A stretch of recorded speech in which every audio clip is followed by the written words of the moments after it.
तर आता इथं आपण गुफेत चाललेलो आहे दर्शन करायला.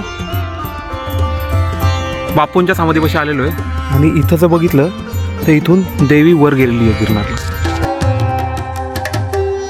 अशा प्रकारे फायनली बॅगेजची चेकिंग झालेली आणि वरती प्लास्टिक अलाउड नाही आहे. तर सगळ्या प्लास्टिकच्या गोष्टी त्यांनी वेगळ्या बॅगमध्ये टाकून पॅक करून दिलेल्या आहेत आणि आता आपण वर निघतोय. जय गिरनार.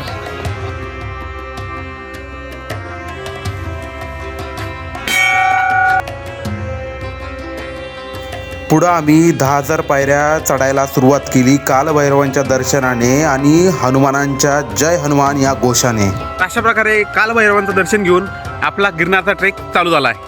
पुढं शीतळा मातेचं दर्शन घेऊन पुढे बघायला गेलं तर आपल्याला इथं वानरसेना भेटते आणि ही वानरसेना आपल्याला काहीच करत नाही.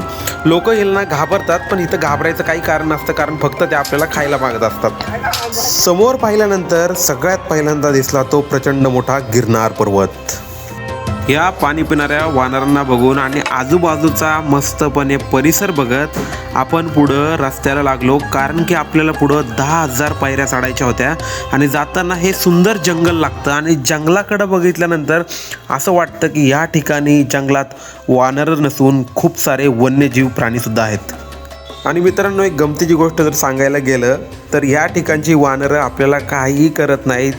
ते तुमच्या सहजपणे बाजूला सुद्धा येऊन बसतील आणि तुम्हाला असं वाटेल की एखादा माणूस तुमच्या बाजूला बसलाय. आणि या वानरांना मस्त पाणी आम्ही पाजलं आणि पाणी पाजल्यानंतर खूप छान वाटलं आणि इथून पुढं यांना पाणी पाजून आपण पुढं निघालो आपल्या पुढच्या वानरांना पाणी पाजून कसं वाटलं तुला?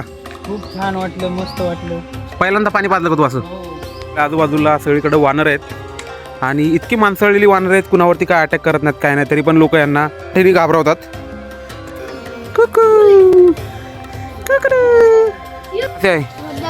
विद्यागढ़ यहाँ पर क्यों आए हो? घूमने के लिए. इथं मुलांची सहल आलेली मित्रांनो गिरनार परिक्रमाला. अशा स्पिरिच्युअल परिक्रमा म्हणजे गिरनार दर्शनसाठी आलेली आणि अशा स्पिरिच्युअल प्लेसेसवरती लहान मुलांना नक्कीच घेऊन गेलं पाहिजे. त्यांच्यासोबत अजून एक स्टुडंट आता बसलेला आहे. वरती रोपवेची सुविधा केलेली आहे, पण आपण रोपवेने न जाता आपण इथून खडी चढाई करतोय. तुला एवढी धाप लागलेली आहे तरी पण तू रोपवेने का नाही गेला? अरे आपण काय म्हातारे आहे का रोपवेने जायला? स्वप्नील तर बसलाय. स्वप्नील दम लागला काय? थोडं. आजूबाजूची ही सुंदर दृश्य, समोर असलेला हा गिरनार, वर आपल्या फिरतोय तो रोपवे आणि हे मस्त जंगलातनं जाण्याची ही सुंदर मजा, ह्या सगळ्या गोष्टी आणि सोबत असलेली वानरं यांना बघत बघत रस्त्याने चालायची मजा ही वेगळीच होती मित्रांनो. आणि असं वाटत होतं ही जंगलं खूप काही रहस्य दडून आपल्या आत दडलेली आहेत आणि ही दृश्य मनमोहक होती मित्रांनो. आजूबाजूला नजर टाकल्यानंतर समोर जे दिसत होतं ते होतं दातार बापूंचं आश्रम. गिरनारला वरती जाताना आपल्या पाठीमागं अशी दृश्य असतात आणि त्या दृश्यांना बघत बघत जायचा हा आनंद वेगळा असतो.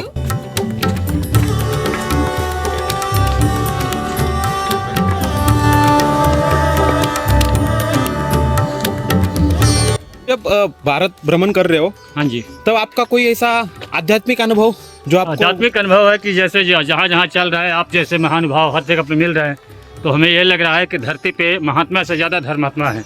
वाह. जब तक धर्मात्मा नहीं रहेगा महात्मा का कदर करने वाला इस धरती पे कोई नहीं है और आप जैसा धर्मात्मा ही महात्मा को चला रहे हैं. जय जय श्री सीताराम. धन्यवाद बाबा जी. उनके लिए आप क्या मैसेज दोगे?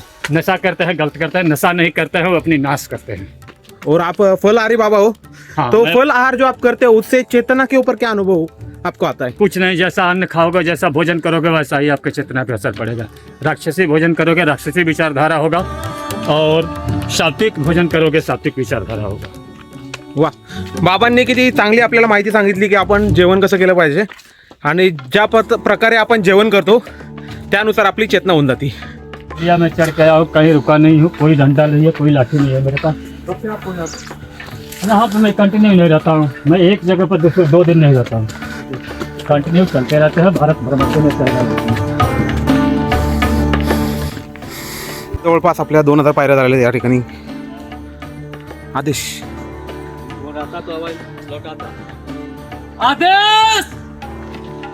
तर आता इथं आपण गुफेत चाललेलो आहे दर्शन करायला.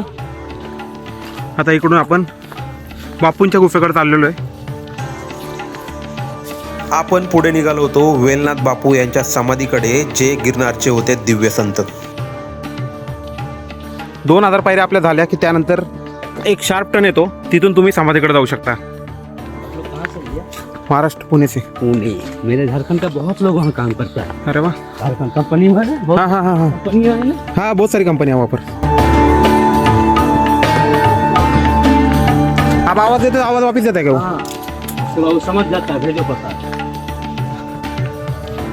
तेंदुए को मारेगा आपने कभी दांडे से? क्यों मारूंगा. आपण जिथं चाललो होतो ते ठिकाण होतं बिबट्याचं, आणि त्या ठिकाणी वेलनाथ बापूंची समाधी सुद्धा होती. आणि फायनली आपण त्या ठिकाणी पोहोचलो जिथं वेलनाथ बापूंची गुफा होती. या ठिकाणी त्यांनी तप, साधना, ध्यान हे सगळं करून पावन केली होती मित्रांनो. आणि या ठिकाणाचं जे आध्यात्मिक वातावरण होतं ते सुद्धा अद्भुत होतं. असे दिव्य संत वेलनाथ बापू यांच्या गुहेचं दर्शन घेऊन पुढं आपण त्यांच्या समाधीकडे निघालो. आणि समाधीकडे गेल्यानंतर आपल्या पाठीमागं होता भव्य दिव्य असा गिरनार पर्वत. गिरनारच्या बॅक साईडला बापूंच्या समाधीपाशी आलेलो आहे. आणि इथं जर बघितलं तर इथून देवी वर गेलेली आहे गिरनारला. खरंच ही गोष्ट दिव्य आणि अद्भुत होती, कारण त्या ठिकाणाचा जो दगड होता तो वितळलेला होता आणि स्पष्ट दिसत होतं की एखादी शक्ती तिथून वर गेलेली होती. असा हा गिरनार आणि गिरनारचा आजूबाजूचा दिव्य असा परिसर. आपण पोहोचलोय आणि या ठिकाणी वेलनाथ बाबांची गुफा आहे. आणि शेवटी आपण पोहोचलो होतो त्या दिव्य संतांच्या समाधीस्थलीपाशी. सगळ्या झाडांमध्ये जर आपण बघितलं तर शिक्के ठोकलेले आहेत, 1 रुपयाचे, 2 रुपयाचे. आपलं वेलनाथ बापूंची समाधीचं दर्शन झालेलं आहे आणि आता इथून पुढं आपण आपली गिरनार चढाई स्टार्ट करतोय. पहिल्यांदा मी पिंपळा झाड असं बघितलेलं आहे ज्याला फक्त फळं लागलेले आहेत. आणि पान जर तुम्हाला बघायचं असेल तर ह्या ठिकाणी थोडंसं आपल्याला पान बघायला भेटतं.